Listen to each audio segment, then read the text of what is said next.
আমার স্বামী বিয়ের 2 দিন পর বিদেশ চলে গিয়েছিল।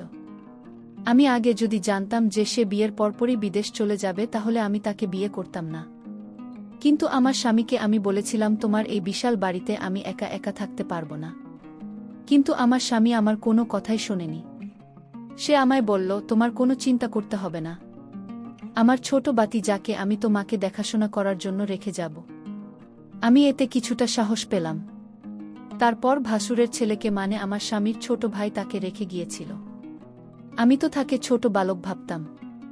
কিন্তু এই ছোট বালকের রুম থেকে প্রত্যেকদিন এক অদ্ভুত আওয়াজ আসত।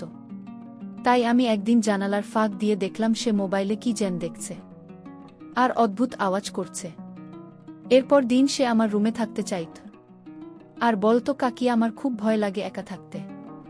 তারপর আমি তাকে বাচ্চা ভেবে আমার রুমে থাকতে দিলাম। তারপর গভীর রাতে আমার সাথে যা ঘটেছিল তা শুনলে বন্ধুরা তোমাদের মাথার গান চলে যাবে। তাহলে মূল বিষয়টা শুরু করি। আমার নাম সবিতা। আমি খুব সুন্দরী ছিলাম বলে বড় দাদা আমার বিয়ে জিতের সঙ্গে দিয়েছিল। জিত খুব ধনী পরিবারের ছেলে ছিল, তার বাবা মা ছিল না, কিন্তু তাদের অনেক সম্পত্তি ছিল। কিন্তু জিত নিজেও অনেক বড় একটা পোস্টে একটি বেসরকারি প্রতিষ্ঠানে চাকরি করত। আমি গরিব হওয়া সত্ত্বেও জিত আমাকে পছন্দ করেছিল, কারণ আমি দেখতে ভীষণ সুন্দরী ছিলাম। সে আমাদের কাছে কোনো স্বর্ণ অলংকারের দাবি করেনি। আমার বিয়ে ক্যান ডিমান্ডেই হয়েছিল। আমি তো খুব খুশি ছিলাম এটা ভেবে যে আমার বিয়ে জিতের সঙ্গে হচ্ছে। প্রত্যেকটা মেয়ের মতো আমিও নিজের বিয়ের জন্য পাগল ছিলাম। তারপর বিয়ের পরে আমি যখন শ্বশুরবাড়ি চলে আসি তখন জিতের বিশাল বড় বাড়ি দেখে আমি খুবই খুশি হয়েছিলাম। আমি গরিব ঘরের মেয়ে ছিলাম, তাই এত বড় ঘরে বিয়ে হবে আমি কোনোদিন আশা করিনি। আমাদের বিয়ের জন্য বাড়ি এসেছিল। আমার নন্দের বিয়ে হয়ে গেছিল। আমাদের বিয়ে 2 বছর আগে নন্দের বিয়ে হয়েছিল। বিয়ের প্রথম দিন আমাদের বেডরুম দেখে আমি খুব খুশি হয়েছিলাম, কারণ জিত পুরো ঘরটাকে দামি ফুল দিয়ে সাজিয়েছিল এবং বিছানাটা এত সুন্দরভাবে সাজিয়েছিল যে আমি স্বপ্নেও ভাবিনি যে আমার ফুলসজ্জার রাতে এত সুন্দর ঘরে হবে। তারপর জিত যখন রুমে এসেছিল তখন আমি লম্বা ঘোমটা দিয়ে বিছানাতেই বসেছিলাম এবং মনে মনে খুব খুশি ছিলাম। তারপর জিত আমার কাছে এসে আমাকে বলেছিল, আমি তোমাকে কথা দিচ্ছি তোমায় কোনোদিন কোনো কিছুর অসুবিধা হতে দেব না। তারপর সকাল হতেই স্বামী বলেছিল সে নাকি সেদিনই বিদেশে চলে যাবে, তার জরুরি কাজ আছে।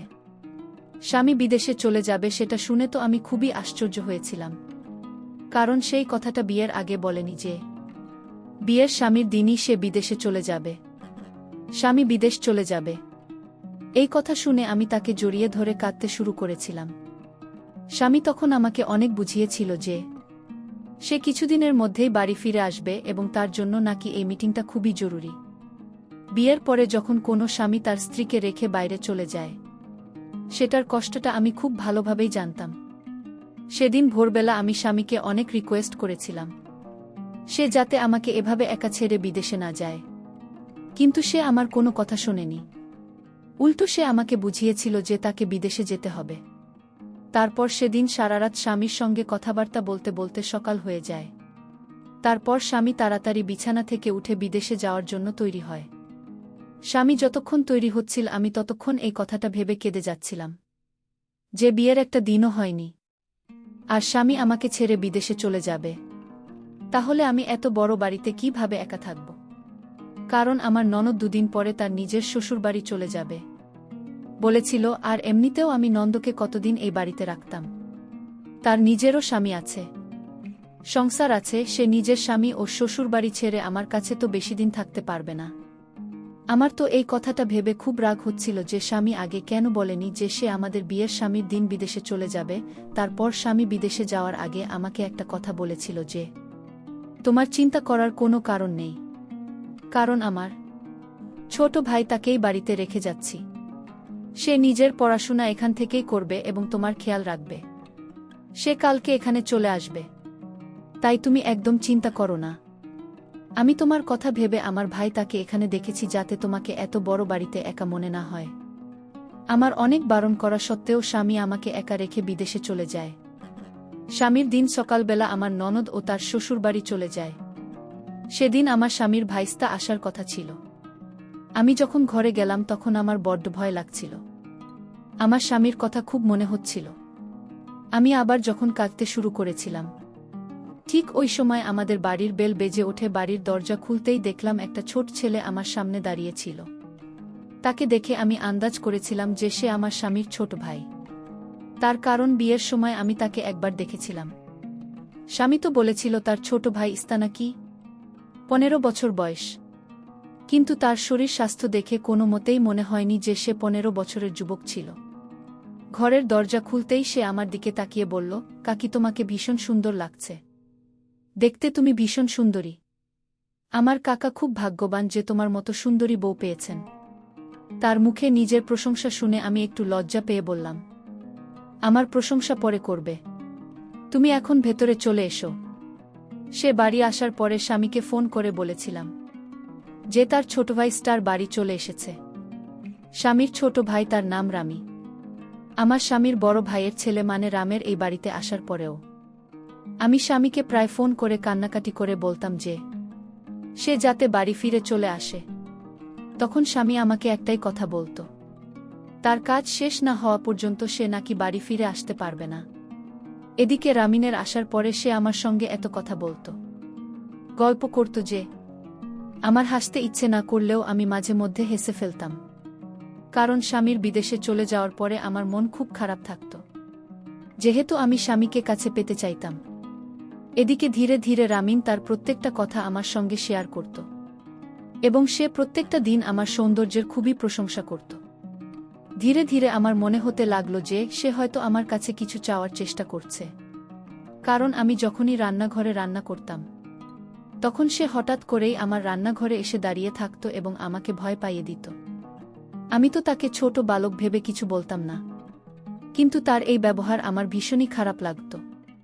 সে আমাদের এখানে একটা স্কুলে ভর্তি হওয়ার কথা ছিল। সে বাড়ির বাইরে গেলে আমাকে কিন্তু বলে যেত। একদিন রামি বলল, কাকি তুমি একা একা রুমে ঘুমাতে ভয় পাও না? আমি তো রামের কথা শুনে তার কথাটাকে ঘুরিয়ে দেওয়ার চেষ্টা করেছিলাম, কিন্তু সে প্রত্যেক দিন আমাকে একটাই কথা বলতো যে কাকি আমি তোমার রুমে ঘুমাতে চাই, কারণ আমি এই এত বড় বাড়িতে একা রুমে থাকতে ভয় পাই। আমি তো প্রত্যেকবার হেসে তার এই কথাকে উড়িয়ে দিতাম, কিন্তু ধীরে ধীরে তার এই কথার মানে আমার কাছে ব্যাপারটা অন্যরকম মনে হয়। আমি তখন ঘরের ভিতরে দরজা বন্ধ করে স্বামীকে ফোন করতাম এবং কাঁদতাম, কিন্তু আমি নিজের মনের কথাগুলো স্বামীকে কোনোদিন বলতে পারতাম না। একদিন রাত্রিবেলা আমি যখন নিজের ঘরে ঘুমিয়েছিলাম তখন মনে হলো ছোট ভাই তার ঘর থেকে মানে রাম এর ঘর থেকে যেন কিছু একটা আওয়াজ আসছে। আমি ওই আওয়াজ শুনে তো ভয়ে চুপচাপ শুয়ে পড়েছিলাম। আমার তো সাহস হয়নি এটা দেখার যে তার ঘর থেকে ওটা কিসের আওয়াজ আসছিল। এমনকি বেশ কিছু দিনে আমি তার একটা বিষয় লক্ষ্য করেছিলাম, সে প্রত্যেক দিন মোবাইলের মধ্যে কিছু না কিছু দেখতে, এবং আমি যখনই তার পাশে যেতাম সে ঘাবড়ে গিয়ে মোবাইলটাকে বন্ধ করে রেখে দিত। জানি না সে মোবাইলের মধ্যে এমন কি দেখত যে আমাকে দেখামাত্রই সে মোবাইলটাকে বন্ধ করে রেখে দিত। আমি তাকে কোনো কিছু জিজ্ঞেস করার সাহস পাইনি, কারণ জানি না কেন আমার মনের মধ্যে একটা ভয় ছিল যে আমি বাড়িতে একা আছি, আমার স্বামী বিদেশে আছে, এবং আমি যদি তাকে কোনো কিছু জিজ্ঞেস করতে চাই এবং সে যদি আমার সঙ্গে কোনো কিছু করে বসে তাহলে তো সমস্যা হয়ে যাবে। আমি তো বুঝতে পারছিলাম না এই কথাগুলো আমি কাকে বলব, কার সঙ্গে আমি এই কথাগুলো শেয়ার করব। তারপর সেদিন রাত্রিবেলা অনেক বৃষ্টি হচ্ছিল, এবং সেদিনও অর্ধেক রাতে রামের রুম থেকে একটা অন্যরকম আওয়াজ আসছিল।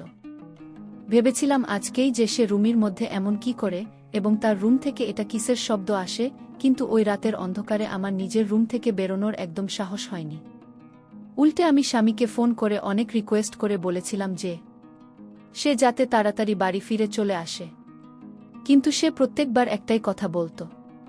স্বামীর দিন সকালবেলা আমি যখন রান্নাঘরে জলখাবারের আয়োজন করেছিলাম তখন রামিম রান্নাঘরে এসে আমার পাশে দাঁড়িয়ে বলল, কাকিমা তুমি কবে তোমার রুমে আমাকে নিবে? আমি তো ছোট মানুষ, আমি একা থাকতে আমার খুব ভয় করে। আমার ধৈর্যের বাঁধ ভেঙে গেছে।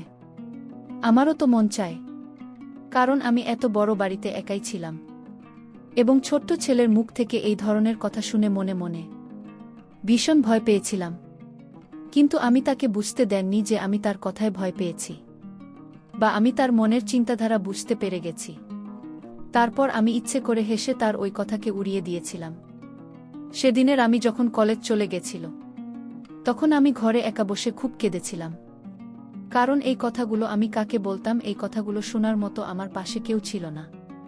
কেন সে আমার রুমে থাকতে চায়, তার উদ্দেশ্য কি? ভেবেছিলাম স্বামীকে রামের ব্যাপারে সবকিছু বলে দেব। কিন্তু স্বামী যদি আমাকে অন্য কিছু ভেবে বসে থাকে। আমি কিছু বলতে পারিনি। আমি চুপচাপ এগুলোর সঙ্গে করছিলাম। এদিকে প্রত্যেকদিন রাতে রামের ঘর থেকে আজব ধরনের আওয়াজ শুনতে পেতাম। ওই আওয়াজ শুনে আমি ভয় পেয়ে চুপচাপ নিজের ঘরের দরজা বন্ধ করে শুয়ে পড়তাম। আর ভাবতাম আমার স্বামী যদি কাছে থাকতো তাহলে আজ আমাকে এতটা ভয় লাগতো না, আজ আমাকে এতটা একা মনে হতো না। এভাবে বেশ কিছু দিন চলার পরে সেদিন রাতের বেলাতেও যখন রামের ঘর থেকে একটা অন্যরকম আওয়াজ আসছিল, তখন আমি না পেরে নিজের মনটাকে শক্ত করে ভেবে নিয়েছিলাম, আর যাই হোক না কেন আজ আমি দেখবি যে আমার ছোট ভাই তার ঘর থেকে এটা কিসের শব্দ আসে এবং সে রাতের বেলা তার ঘরের মধ্যে কি করে। আমি মনে মনে তার ব্যাপারে যেটা ভেবেছিলাম সেটা কি একদম সঠিক ছিল না, আমি রামিনকে ভুল ভেবেছিলাম, এটা যাচাই করার জন্যই আমি সেদিন তার সত্যিটা নিজের চোখে দেখতে চেয়েছিলাম। তারপর নিজের রুম থেকে বেরিয়ে আমি যখন আস্তে করে তার রুমের দিকে গেলাম, তখন দেখলাম ভিতর থেকে তার রুমের দরজাটা লক করা ছিল। ঘরের জানালার দিকে যেতে দেখলাম জানালাটা ভেতর থেকে বন্ধ করা ছিল, কিন্তু জানালার মধ্যে যে একটা ছোট ফুটো ছিল সেই ফুটোর মধ্যে চোখ রেখে ভেতরে দৃশ্যটা দেখে আমার কলিজাটা কেঁপে উঠেছিল। কারণ জানি না কি আছে এই মোবাইলের মধ্যে। এমনকি ভিডিও দেখছিল এবং মোবাইল এর মধ্যে ওই ভিডিওগুলো দেখার পরে সে অদ্ভুত কাজ করছিল এবং মুখ থেকে আজব ধরনের শব্দ বের করেছিল। তাকে ওই অবস্থায় দেখে আমার পুরো শরীর থরথর করে কাঁপছিল। আমি তখন ভয় পেয়ে তাড়াতাড়ি করে নিজের ঘরে এসে রুমের দরজা বন্ধ করে ওই দরজার পাশে বসে নিজের মুখটা চেপে ধরে কাঁদতে শুরু করেছিলাম। কারণ আমি বুঝে গিয়েছিলাম রামকে বাচ্চা ছেলে মনে করে। আমি অনেক বড় ভুল করেছিলাম। কারণ সে যখন ইচ্ছে তখন আমার ঘরের ভিতরে চলে আসতো এবং সারাদিন আমার সঙ্গে গল্প করত। আমি কিন্তু এই ব্যাপারগুলো এত গুরুত্ব দিতাম না।